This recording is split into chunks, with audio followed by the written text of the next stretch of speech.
ہم 75, 76, 70 سالوں میں پارلیمان میں بھی جاتے رہے اور یہاں پہ سپریم کورٹ کے وکلاء بھی موجود ہیں, ہائی کورٹ کے وکلاء بھی موجود ہیں. اس سیکشن کو ہم چینج نہیں کر سکے, یہ کوشچن مارک ہے. اب جو صورتحال ہے وہ تو ہے. اس صورتحال میں رہتے ہوئے ہمیں کیا کرنا چاہیے؟ حکومت کو, پورے معاشرے کو, پوری سوسائٹی کو اس بات کا احساس ہونا چاہیے کہ ریڑھ کی ہڈی کی حیثیت رکھتی ہے جو ٹریڈ ہے کسی جگہ کی. اور جہاں تک تجارت کا تعلق ہے, یہ سال 1.5 سال پہلے ہم نے ایک صنعت کار اور گھریلو صنعت کے حوالے سے یہ گزارش کی تھی کہ مری میں trade of chamber and commerce کا قیام اب ضلع بن گیا ہے تو کر لیں. اگر وہ آپ اب بھی کر لیں تو شاید آپ کے لیے مفید ہوگا. اب جو صورتحال درپیش ہے اس میں آپ نے یہ دیکھنا ہے کہ کیا آپ کمپرومائز کریں گے, کیا آپ آج یہاں پہ پرجوش تقاریر کی بنیاد پہ یہ کہیں گے کہ ہم کمپرومائز نہیں کریں گے, ہم کمپنسیشن نہیں لیں گے, ہم معاوضہ لے کر اپنی جگہ نہیں دیں گے؟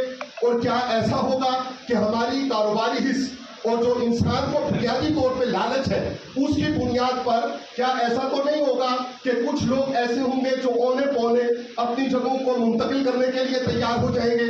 انڈرسٹوڈ ہے, یہاں پہ یہ بات شروع سے کہی گئی اور اس پر عمل کی ضرورت ہے کہ یکجان ہو کر اس صورتحال کے سامنے بند باندھنے کی ضرورت ہے. کیسے بند باندھنا ہے؟ آپ انٹلیکچوئلز, آپ دانشمندان قوم اور دانشمندان مملکت اور دانشمندان ملت اور دانشمندان کوثار پرٹیکولرلی خصوصی طور پہ آپ موجود ہیں.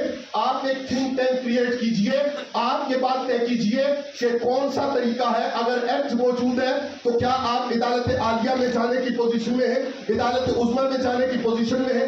اگر ہے تو اس کے لیے کسی گرینڈ جرگہ کی تو ضرورت نہیں ہے. سیکشنز آپ کے ہاتھ کے سامنے ہیں اور آپ اس کے اوپر عمل درآمد جناب والا کر سکتے ہیں. لیکن پھر بھی آپ کی نوازش ہے, عنایت ہے, محبت ہے کہ آپ نے سب کو جمع کیا. متعلقہ بات صرف اتنی ہے کہ آپ اس فورم پہ بات کریں یا اپنا تھنک ٹینک جملہ جو لوگ ہیں جو سوچ رکھتے ہیں قوم کے لیے, جو سمجھ رکھتے ہیں قوم کے لیے, جو ساتھ کھڑا ہونے چاہتے ہیں قوم کے, جو ساتھ کھڑا ہونے چاہتے ہیں اپنی لیلا, اپنے مجنو اور اس کے مجنو بن کر اپنے پاکستان کے, اپنی لیلا خطہ کوثار اور اس کا مجنو بن کے جو ساتھ کھڑا ہونا چاہتے ہیں, ان کے اوپر مشتمل قابل عمل لائے عمل وہ الگ سے طے کیجئے اور اس کو اناؤنس کیجئے.